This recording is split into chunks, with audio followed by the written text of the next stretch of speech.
Weekly current affairs quiz Hindi 01 April से 07 April 2024। Weekly current affairs quiz Hindi Jagran Josh प्रतियोगी परीक्षाओं की तैयारी कर रहे छात्रों एवं पाठकों के लिए साप्ताहिक करंट अफेयर्स क्विज प्रस्तुत कर रहा है।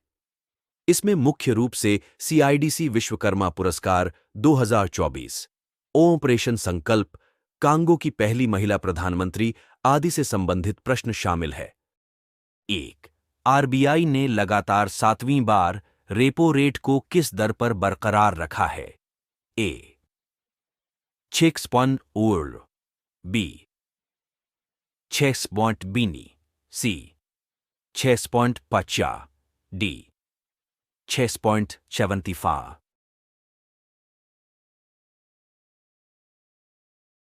सी 650। भारतीय रिजर्व बैंक आरबीआई के गवर्नर शक्तिकांत दास ने आज प्रमुख ब्याज दरों पर मौद्रिक नीति समिति एमपीसी के फैसले की घोषणा की।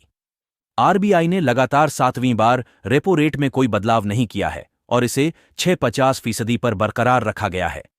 आरबीआई की मौद्रिक नीति समिति ने 5-1 बहुमत से नीतिगत दर पर फैसला लिया है। 2.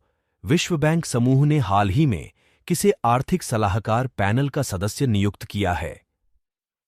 ए अमिताभ कांत, बी राजीव सिन्हा, सी Rakesh Mohan, D Ajay Mohan Singh.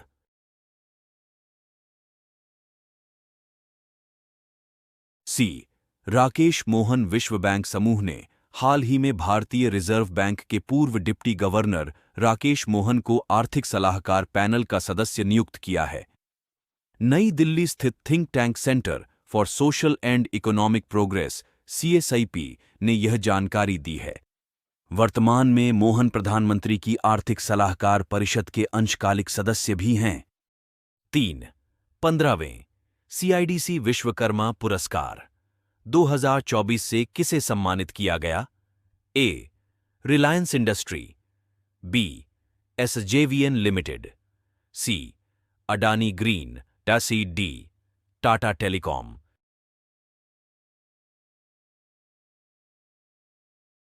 B SJVN limited. निर्माण उद्योग विकास परिषद द्वारा स्थापित 15वें सीआईडीसी विश्वकर्मा पुरस्कार 2024 में एसजेवीएन लिमिटेड ने 2 प्रतिष्ठित पुरस्कार जीते हैं।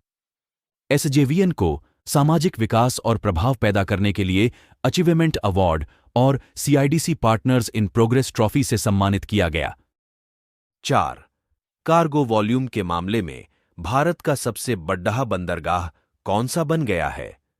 ए दीनदयाल बंदरगाह, बी पारादीप बंदरगाह, सी कांडला बंदरगाह, डी मैंगलोर बंदरगाह।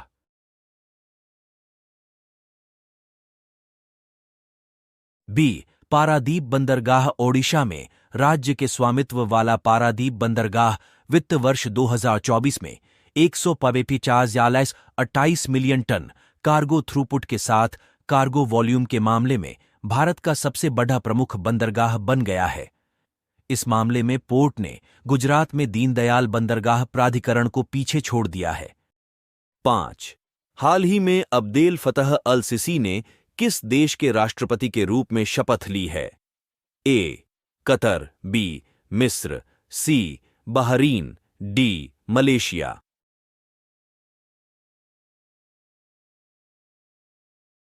बी मिस्र। Abdel Fattah al Sisi Abdel Fattah el Sisi ने मिस्र के राष्ट्रपति के रूप में अपने तीसरे कार्यकाल के लिए शपथ ली। राष्ट्रपति सिसी ने दिसंबर 2023 में हुए राष्ट्रपति चुनाव में 68.6% वोटों से जीत हासिल की थी। इसी के साथ अल सिसी साल 2030 तक अरब क्षेत्र के तीसरे सबसे अधिक आबादी वाले देश के राष्ट्रपति रहेंगे। 6. हाल ही में भारत के शीर्ष रैंक वाले शतरंज खिलाड़ी कौन बने हैं? A Viswanathan Anand, B Arjun Erigaisi, C D Gukesh, D R Pragyanand.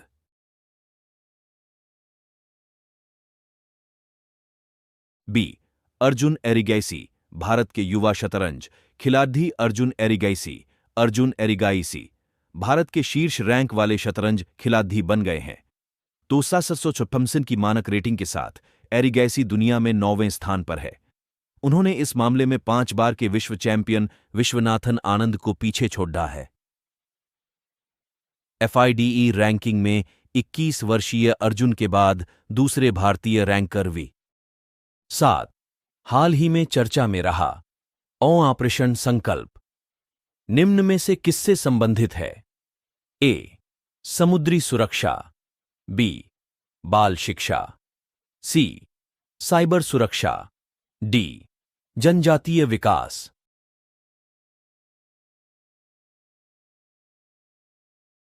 ए. समुद्री सुरक्षा। भारतीय नौसेना ने भारतीय जहाजों की सुरक्षा सुनिश्चित करने के उद्देश्य से फारस की खाड़ी और ओमान की खाड़ी में ऑपरेशन संकल्प शुरू किया है।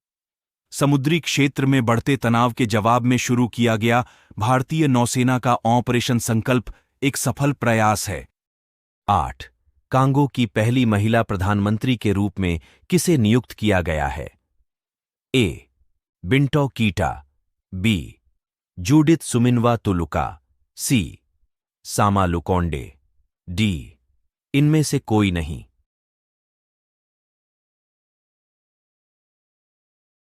बी. जूडिथ सुमिनवा तुलुका। अफ्रीकी देश कांगो ने जूडिथ सुमिनवा तुलुका को देश की पहली महिला प्रधानमंत्री नियुक्त किया है। तुलुका की नियुक्ति ऐसे समय में हुई है जब रवांडा की सीमा से लगे क्षेत्र में तनाव का माहौल है। कांगो एक मध्य अफ्रीकी देश है। इसकी राजधानी किंशासा है। 9. T20 क्रिकेट में 7,000 रन बनाने वाले पहले भारतीय विकेटकीपर कौन बने हैं? A. MS Dhoni, B. Ishan Kishan, C. Rishabh Pant, D. Dinesh Kartik.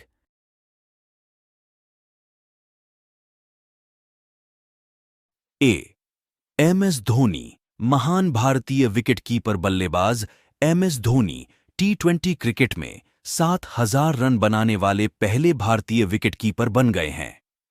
Dhoni ने यह उपलब्धि IPL में दिल्ली कैपिटल्स DC के खिलाफ हासिल की। 10. PIB की प्रिंसिपल डायरेक्टर जनरल के रूप में किसने पदभार ग्रहण किया है? ए. अंबिका सोनी, बी. स्मृति ईरानी, सी. शेफाली बी. शरण, डी. अभय सिंह।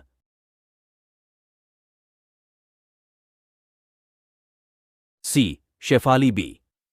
शरण पत्र सूचना कार्यालय PIB की प्रिंसिपल डायरेक्टर जनरल के रूप में शेफाली बी. शरण ने पदभार ग्रहण किया है। शरण भारतीय सूचना सेवा की 1990 बैच के अधिकारी हैं। PIB सरकारी नीतियों सहित प्रिंट और इलेक्ट्रॉनिक मीडिया में जानकारी प्रसारित करने के लिए भारत सरकार की नोडल एजेंसी है।